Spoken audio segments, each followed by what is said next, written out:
রমজান মাস জুড়ে আমরা যে আধ্যাত্মিক অর্জনগুলো করেছি সেগুলোকে আগলে রাখা কিন্তু এক বিরাট চ্যালেঞ্জ। আজকের এই আলোচনায় আমরা ঠিক এটাই বোঝার চেষ্টা করব কিভাবে এই মূল্যবান ফসল রক্ষা করা যায়। তো মূল প্রশ্নটা কিন্তু এটাই যে কঠোর পরিশ্রম আর সাধনা করে রমজানে আমরা নিজেদেরকে একটু একটু করে গড়ে তুলেছি, সেটা কি ঈদের আনন্দের সাথেই মিলিয়ে যাবে? এই প্রশ্নটা নিয়েই চলুন আমাদের আজকের পথ চলা শুরু করি। আচ্ছা, রমজান মাস আমাদের ঠিক কি দিয়ে গেল? সেই অমূল্য অর্জনগুলো আসলে কি? চলুন প্রথমে সেই গভীরে একবার ডুব দেয়া যাক। একজন বিশ্বাসী রমজান থেকে ঠিক এভাবেই বেরিয়ে আসেন।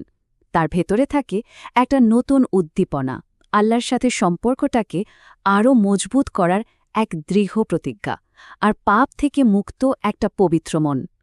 মানে এটা যেন একটা সম্পূর্ণ নতুন সুর। আর রমজানের সবচেয়ে দামি উপহারটাই হল এই তাকওয়া। এটা কিন্তু কোনো সাধারণ অনুভূতি না, বরং এটা এমন একটা মানসিক অবস্থা যা আমাদের প্রত্যেকটা পদক্ষেপে মনে করিয়ে দেয় যে আমরা মহান স্রষ্টার পর্যবেক্ষণে আছি। কিন্তু এই অর্জনটা ধরে রাখা, ওখানেই তো আসল পরীক্ষা। কারণ রমজান শেষ হওয়ার মুহূর্ত থেকেই একটা নতুন, আরও কঠিন চ্যালেঞ্জের শুরু হয়ে যায়। দেখুন, রমজানের সময় আধ্যাত্মিক পরিবেশটা ছিল একদম শান্ত আর নিরাপদ। কারণটা কি? কারণ শয়তান তখন বন্দী ছিল। কিন্তু রমজান শেষে সে এখন মুক্ত। আর শুধু মুক্তই না, সে ফিরে এসছে তীব্র একটা আক্রোশ নিয়ে। আমাদের এবাদতের কারণে তার যে ক্ষতি হয়েছে সেই ক্ষতি পুষিয়ে নিতে চায় সে। একবার ভেবে দেখুন তো, পুরোটা মাস জুড়ে শয়তান কেবল এক অসহায় দর্শকের মতো দেখেছে কিভাবে আমরা নিজেদেরকে পরিশুদ্ধ করছি। তার ভেতরে সেই তিক্ততা আর যন্ত্রণা এখন প্রতিশোধের আগুনে জ্বলছে। তার একটাই লক্ষ্য, যে কোনো মূল্যে আমাদের আবার গুনাহের পথে ফিরিয়ে নিয়ে যাওয়া। রমজানের এই অর্জন হারিয়ে ফেলাটা যে কতটা দুঃখজনক আর অযৌক্তিক তা বোঝার জন্য আসুন একটা শক্তিশালী রূপকের সাহায্য নেই। এই যে প্রাসাদ, এটা কিন্তু এমনি এমনি তৈরি হয়নি।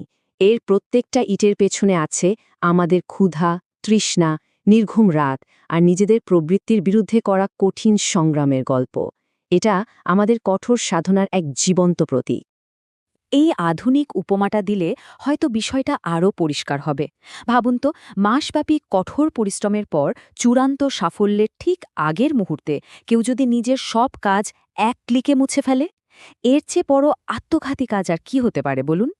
রমজানের পর আবার গুনাহে ফিরে যাওয়াটা ঠিক এমনই এক নির্বুদ্ধিতার কাজ।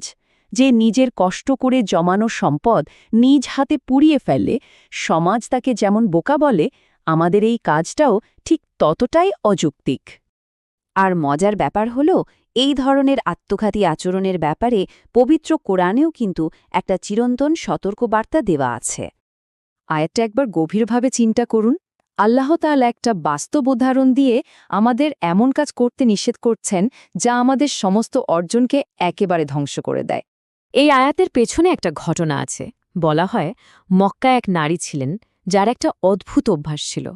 তিনি কি করতেন জানেন? সারা দিন ধরে অসম্ভব সুন্দর করে নিখুঁতভাবে কাপড় বুনতেন।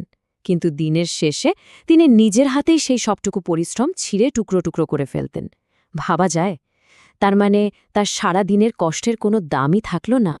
ঠিক একইভাবেই যে ব্যক্তি পুরো রমজান মাস ইবাদত করে তাকওয়ার সুতো দিয়ে নিজের আমলের জন্য সুন্দর একটা পোশাক তৈরি করল, আর রমজান শেষ হতেই গুনাহে লিপ্ত হয়ে সেই পোশাকটা ছিঁড়ে ফেলল, তার অবস্থা তো ওই নারীর চেয়েও করুণ। তাহলে এই সব কিছু থেকে আমাদের চূড়ান্ত শিক্ষা কি? আমাদের আসলে কি করণীয়?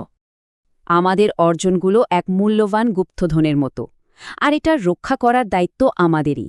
শয়তানের প্ররোচনাকে মোকাবিলা করে এই দুর্গটাকে রক্ষা করতে হবে। হ্যাঁ, এটা সত্যি যে ভুলের জন্য অনুতপ্ত হওয়ার দরজা সবসময় খোলা, কিন্তু ইচ্ছাকৃতভাবে নিজের অর্জনকে নষ্ট করে দেওয়াটা তো বোকামি, তাই না? এটাই হলো আমাদের চূড়ান্ত বার্তা। রমজান ছিল একটা প্রশিক্ষণ, আসল পরীক্ষা তো শুরু হলো এখন।